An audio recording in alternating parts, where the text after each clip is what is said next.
ভারতে পালিয়ে যাওয়া শেখ হাসিনার পরবর্তী গন্তব্য নিয়ে তৈরি হয়েছে ধোঁয়াশা। ভারতীয় বিভিন্ন গণমাধ্যম বলছে এখনই যুক্তরাজ্যের ভিসা পাচ্ছেন না তিনি। মূলত ব্রিটিশ সরকারের অভিবাসন বিষয়ক আইনের কারণেই ভিসা দেওয়া হবে না তাকে। অনুরোধের ভিত্তিতেই শেখ হাসিনাকে বহনকারী বিমানকে বাংলাদেশ থেকে ভারতে প্রবেশের সুযোগ দেওয়া হয়েছে, এমনটি জানিয়েছেন ভারতের পররাষ্ট্রমন্ত্রী এস জয়শঙ্কর। মঙ্গলবার পার্লামেন্টে বাংলাদেশের চলমান রাজনৈতিক পরিস্থিতি নিয়ে দেয়া বিবৃতিতে একথা জানান তিনি।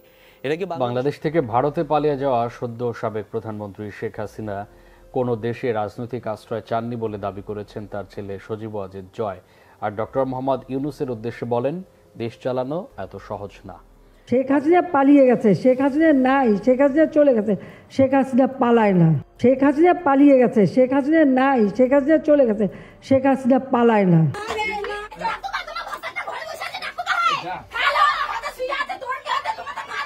ভারতের দিদিরা ধরলে এইভাবেই ধরবে, মাইটটা এইভাবেই হবে। সুপ্রিয় দর্শক মণ্ডলী, শেখ হাসিনা ভারতে আছে, তারে গণধোলাই দিক ভারতের জনগণ, তারে পিটানি দিক ভারতের জনগণ, ঘাট ধরে বের করে দিক ভারতের জনগণ। এটা কারা কারা চান? শেখ হাসিনার একটা গণধোলাই দিয়ে ভারত থেকে বের করে দিক, এইটা কারা কারা চান একটু কমেন্ট করবেন প্লিজ। তারে ভারত থেকে বাংলাদেশে আনার জন্য অনেক কিছু হচ্ছে, ভারত থেকে অন্য দেশেও যাইতে পারতেছে না। জয় বলতেছে যে আমার মা কোনো দেশে রাজনৈতিক আশ্রয় চায় নাই। হাই রে জয়, মিথ্যাবাদী। শেখ হাসিনার গন্তব্য এখন কোথায়? তিনি যাবেন তো যাবেন কই, খাবেন তো খাবেন কি? আজকের ভিডিওর টপিক এটা। প্রিয় দর্শক মণ্ডলী, গণধোলাই খাক, এটা আমরাও চাই। এবার তার কি অবস্থা হতে যাচ্ছে, কোথায় যাচ্ছে, কি অবস্থায় আছে, বিস্তারিত জানবেন আজকের এই ভিডিওতে। দাদা বাবু হঠাৎ করে সহযোগিতা করলো, আবার ভারতে ঠাইও দিতেছে না, ব্যাপারটা তো একটু অন্যদিক ঘটছে। চলেন এই বিষয়ে জানবো। তার আগে স্বাধীন দেশের স্বাধীন নাগরিক হিসেবে আমাদের চ্যানেলে সত্য নিউজ পেতে চ্যানেলটি সাবস্ক্রাইব করবেন। চলেন পরিপূর্ণ ভিডিওটি না টেনে মনোযোগ সহকারে শেখ হাসিনার বর্তমান এবং আগামীর অবস্থা সম্পর্কে আজকের ভিডিওতে জানতে পারবেন ইনশাআল্লাহ। ভারতে পালিয়ে যাওয়া শেখ হাসিনার পরবর্তী গন্তব্য নিয়ে তৈরি হয়েছে ধোঁয়াশা। ভারতীয় বিভিন্ন গণমাধ্যম বলছে এখনই যুক্তরাজ্যের ভিসা পাচ্ছেন না তিনি। মূলত ব্রিটিশ সরকারের অভিবাসন বিষয়ক আইনের কারণেই ভিসা দেওয়া হবে না তাকে। দেশটির স্বরাষ্ট্র মন্ত্রণালয় জানায়, রাজনৈতিক আশ্রয় কিংবা সাময়িক শরণার্থী হিসেবে আশ্রয় চাওয়ার জন্য কাউকে ভ্রমণ করার অনুমতি দেওয়ার বিধান নেই তাদের ইমিগ্রেশন আইনে। এক্ষেত্রে রাজনৈতিক আশ্রয় চাইতে হলে যে দেশে তিনি প্রথমে নিরাপদে পৌঁছেছেন, আগে সে দেশেই আশ্রয়ের আবেদন করতে হবে।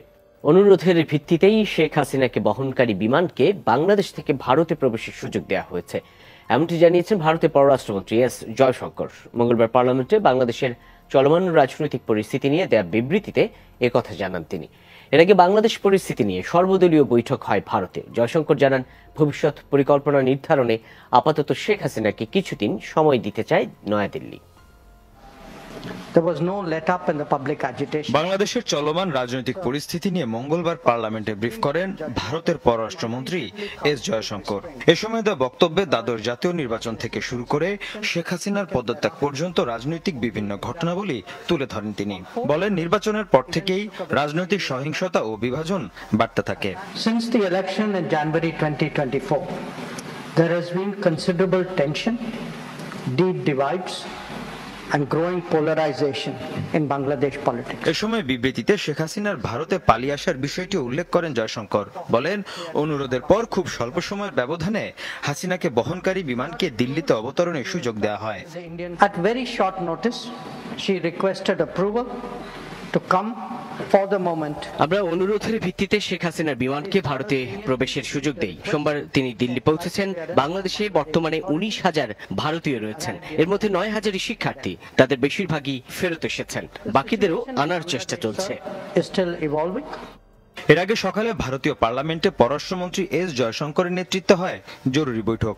সব দলের সাথে বৈঠকে বাংলাদেশের পরিস্থিতি নিয়ে ব্রিফ করেন তিনি। বলেন, ভবিষ্যৎ নিয়ে ভাবতে শেখ হাসিনাকে কিছুদিন সময় দিয়েছে দিল্লি, এরপর পরবর্তী সিদ্ধান্ত নেবে ভারত সরকার। বাংলাদেশের শেখ হাসিনা সরকারের পতন ও তার জেরে তৈরি সহিংস পরিস্থিতি নিয়েও আলোচনা হয় বৈঠকে।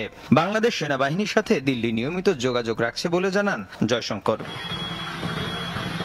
এদিকে শেখ হাসিনা পদত্যাগের পর বাংলাদেশ সংলগ্ন সীমান্তে নিরাপত্তা বাড়িয়েছে ভারত। বিভিন্ন চেকপয়েন্টে মোতায়েন করা হয়েছে অতিরিক্ত সেনা। জলপাইগুড়ি সহ সীমান্তবর্তী বিভিন্ন চেকপোস্টে টহল দিতে দেখা যায় বিএসএফ সদস্যদের। দুদেশের মধ্যে 4,000-এর বেশি কিলোমিটার দীর্ঘ সীমান্ত নিরাপদ রাখতে সোমবারই হাই অ্যালার্ট জারি করা হয়। সীমান্তবর্তী ধামাখালী এলাকা পরিদর্শনে যান বিএসএফ এর মহাপরিচালক দলজিৎ সিং। মীর মুশফিকা হাসান, যমুনা নিউজ। প্রিয় দর্শক মণ্ডলী, ভিডিও চিত্রটি দেখলেন। কোথায় আছে, কি অবস্থায় আছে, তার গন্তব্য কি, ভারত সরকার থেকে রাখবে কিনা, বিস্তারিত অনেক কিছুই জানলেন। লন্ডনেও নিতেছে না, ইউএসের ভিসাও পাইতেছে না।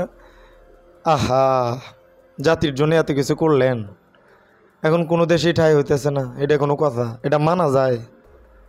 শেখ হাসিনা, আপনি দেশে আসেন, জনগণ আপনারা একটু খাতিরদারি করুক, বাংলাদেশের জেলে পচেন তাও বালা, বাহিরের এই লাঞ্ছনা না শুনে দেশে চলে আসেন, ঠিক আছে? তো যাই হোক, আজকের ভিডিও পর্যন্তই। ভালো থাকবেন, সুস্থ থাকবেন। আসসালামু আলাইকুম রহমতুল্লাহ বরকাত।